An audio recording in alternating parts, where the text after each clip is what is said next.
You're not defined by the marriage. You're not defined by motherhood. You're defined by who you are. Welcome to Shiksha se Shakti, where we empower lives through financial knowledge. Today's episode is truly special as it's a Women's Day episode, and we have someone really special with us. She's an entrepreneur, mountaineer, author, and a true trailblazer. Please join me in welcoming Sangeeta Sindhi Bahl. Hi Sangeeta, how are you? I'm great. How are you, Pai? I'm doing very well. Thank you for getting me here. So let's just start by, asking you a bit about your journey. Okay. I come from Jammu. So I was born and brought up there. And from the very beginning, I had the seeds of independence. And being a girl, it was not easy. But like you already called me a trailblazer, I was always blazing trails to do things that were asked of me. But at the same time, I would digress and do something of my own. My mother got married very early. It was the same thing that she should also get married early. So my father had actually got me engaged when I was 14. And I had gone and given back the ring to this guy. And I said, I'm only in 9th standard. I have a big world in front of me. So that was the first barrier that I broke at 14. So I started working when I was just about 17. I did my first job at 17. And I've got a career of 15 years all over the world, flying as a crew, left as a purser. And I've been to 119 countries in the world. Wow, that's quite inspiring. Yes. I think it was God's divine blessings that I've been able to follow my path. My mother's always been supportive. And I must say that I just kept going on and on and on, never thinking that I have to have a planning for finance. No. But yeah, because I saw my mother, doing the drill in our home, and finance was only talked about very little when I was growing up. I had no idea. But I knew one thing, that I'm going to have my own home. So at 25, I booked my apartment. And I think by 26 and a half, with all the money collected together, I had the keys to my apartment. So I got married at 35. I had my child at 38. First, the only child I have. He's 22 now. And he's in US doing his architecture degree. I've taught him about how he needs to work early. He must save some money on the side. I've taught him how to cook. Wow. He's in US. He went at 18. He knows how to cook. He knows how to do his laundry. He knows how to manage everything. He's got a part-time job, and yet he's studying. So finance, I would say that he's managing it quite well.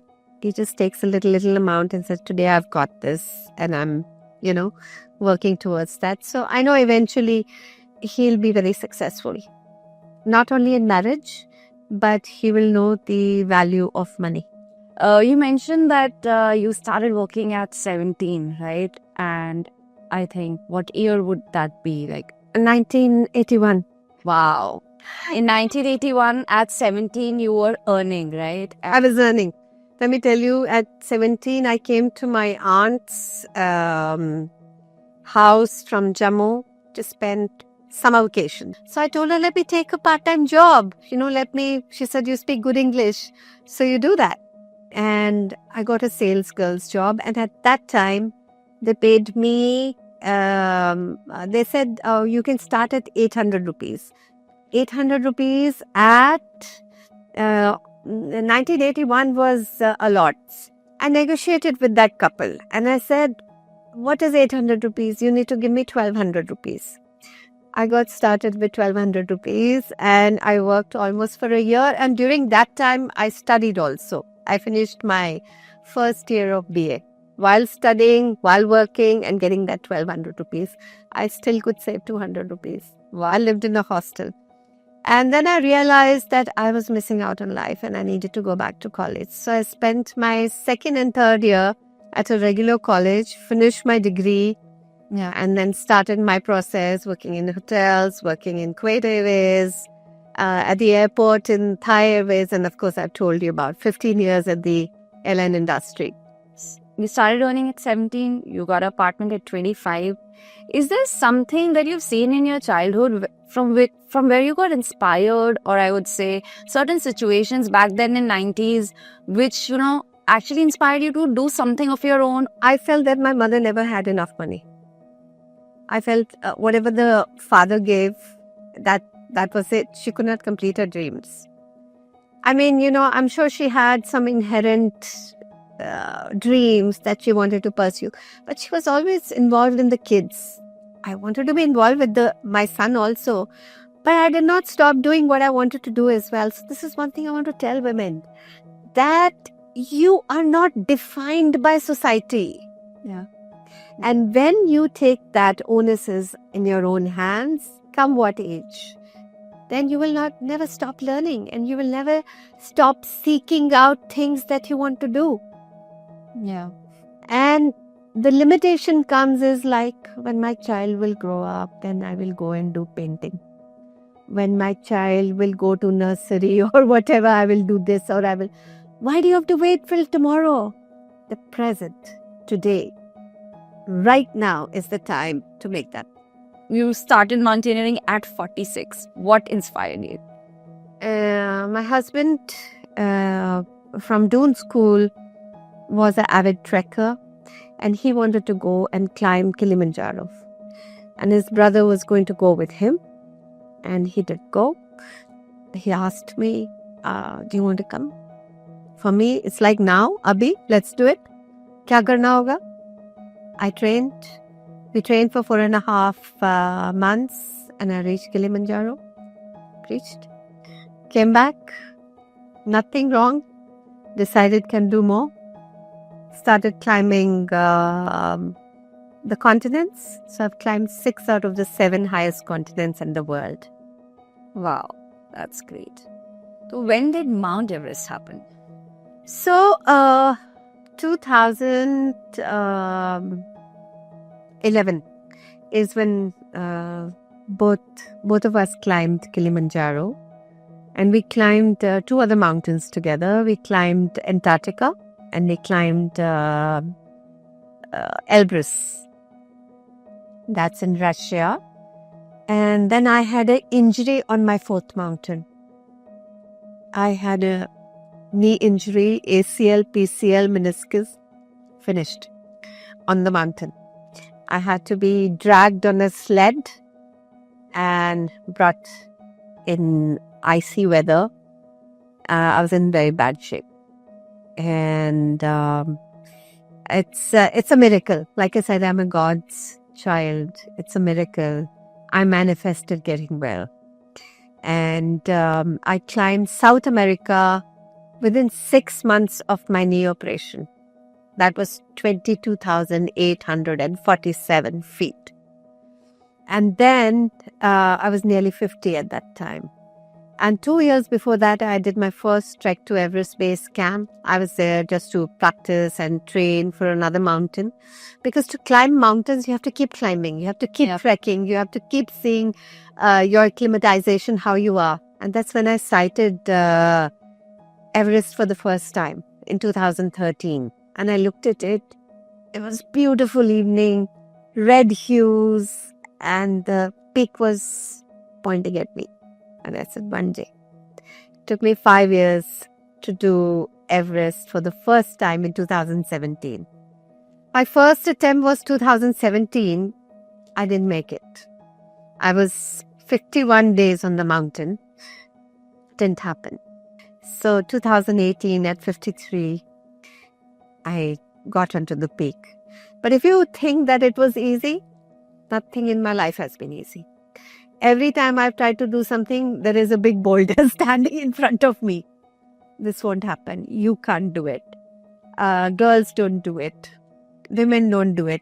Mothers don't do it. Daughter-in-laws don't do it. You think it's been easy? No.